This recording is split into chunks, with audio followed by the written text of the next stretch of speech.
শুভ সকাল বন্ধুরা, তোমরা কেমন আছো? আশা করি নিশ্চয়ই ভালো। আমরা সকলে খুব ভালো আছি, সুস্থ আছি। আর এই সকাল সকাল এখন বাজে ওই 9:30, 10:30 বাজতে যায়। অনেক সকাল সকাল উঠেছি, ঘরে কাজকর্ম দেওয়া হয়ে গেছে। ওই যে আমার গোপাল সোনা বসে আছে, গুছিয়ে নিয়েছি।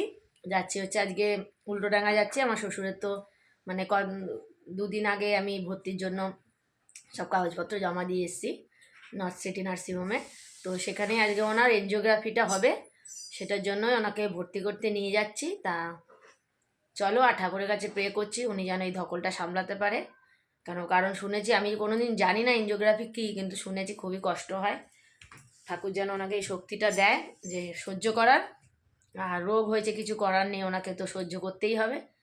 তো মেয়েরা থাকলেও যদি মনে করে যে দিদার বাড়ি যাবে চলে যাবে, নাহলে ঘরে খাবার দাবার আছে খেয়ে নেবে। আমরা কখন আসবো না আসবো কোনো ঠিক নেই, ডাক্তার সেইভাবে কিছুই বলেনি।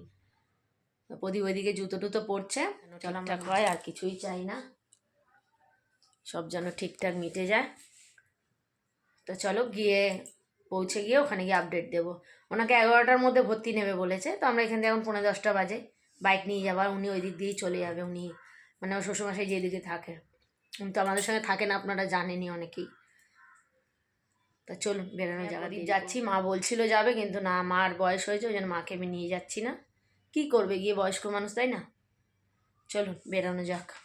খুব টেনশানেও আছি জানেন বন্ধুরা, প্রচণ্ড টেনশান হচ্ছে। এই যে আমার এক কন্যা সন্তান, উঠে পড়ো উঠে পড়ো, আর ঘুমায় না, যাও মানু, ঘর ঠিকঠাক বন্ধ করে রাখবি, কেউ আসলে খুলবি না।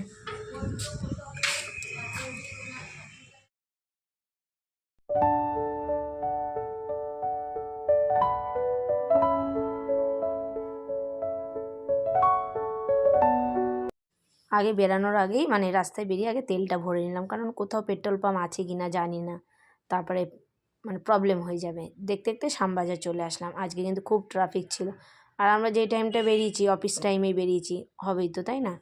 আর এখান থেকে আমাদের বাড়ির থেকে উল্টোডাঙা যেতে না করে আধা ঘন্টা তো ওপরে লেগেই যায় বাইকে। আর ট্রেনে হয়তো তাড়াতাড়ি হতো, যাই হোক বাইকটা নিয়ে যাওয়ার কারণ যদি কোনো দরকার লাগে, কিছু কোথাও যেতে হয়, সেই কারণে। এই তো দেখতে দেখতে চলে আসলাম নার্সিংহোমে, নর্থ সিটি নার্সিংহোম উল্টোডাঙা। আর হসপিটালে আসলে তো মানে যা সব দেখা যায়, ভালোও লাগে না জানো। তা সারাটা দিনের ব্যাপার, এই তো ঢুকতে ঢুকতে দেখছি একটা পেশেন্ট নামাচ্ছে। সারাদিনই মোটামুটি এইসবই চলছিল। তা কিছুটা ওইদিকের কাজ করে ঘর থেকে একটা বার্গার ছিল নিয়ে এসেছিলাম ব্যাগে করে, তো সেটাই প্রদীপ খেয়ে নিল, কারণ ওর খিদে পেয়েছে। আমার না খুব একটা ভালো লাগে না হসপিটালে আসলে, না খিদেও পায় না জানো তো। তারপর রিসেপশানে আরও কিছু কাজ ছিল, সেগুলো করে তারপরে চলে গেলাম একটু চা খেতে। ওনাকে অ্যাডমিট করাও হয়ে গেছে, বেডেও দিয়ে দিয়েছে ওনাকে। আর জানো তো, যখন চায়ের দোকানে গিয়ে ছাগলটা দেখি করুণভাবে তাকিয়ে আছে আমাদের দিকে, ও কি খায় না খায় আমরা ঠিক জানি না। তো দোকানদার বলল ও পাউরুটি খাবার, দেখছো প্রেগনেন্ট, তো পাউরুটি দিতে খুব খিদে পেয়ে গেছিলো ওর, যেন খেয়েছে পুরো পাউরুটিটা। তারপরে ওর একটা বন্ধুকেও পরে আবার নিয়ে এসেছিলো প্রদীপ, আবার একটা পাউরুটি কিনে ওদের খাইয়েছে। তারপর প্রদীপের আবার পেয়ে গেছে খিদে, মানে আবার বেড়ে গেছে কি, তখন 3:30 বাজে জানো তো। অনেকটা খুঁজতে খুঁজতে দেখি একটা বিরিয়ানির দোকান, যাই হোক ও একটা বিরিয়ানি নিয়ে নিয়েছে, আমি আর কিচ্ছু খাইনি। বিকেল তখন 4:30 বাজে, ভাই আর ভাইয়ের বউ এসছে। ওরাও একটা দরকারেই কিন্তু গেছিলো, মানে ওর দাদু মারা গেছিলো আমার ভাইয়ের, সেখান থেকেই। আমি বারণ করেছিলাম যে আবার আসতে হবে না, তো বললো না আমরা একা আছি। যাই হোক এসছে, একটু মনের জোরও পেয়েছি। দেখতে দেখতে ওনার কিন্তু ওটি থেকে ওনাকে বার করে দিয়েছে, মানে এনজিওগ্রাফি করে ওটি থেকে বার করে দিয়েছে। দেখে খুব কষ্টও লাগছে।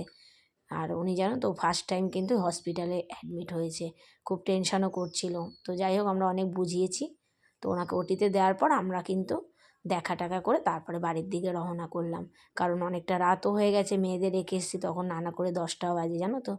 তো বন্ধুরা, ভিডিওটা আমি এখানেই শেষ করলাম। ভালো লাগলে লাইক করো, কমেন্ট করো, শেয়ার করো, আর চ্যানেলটি অবশ্যই সাবস্ক্রাইব করো।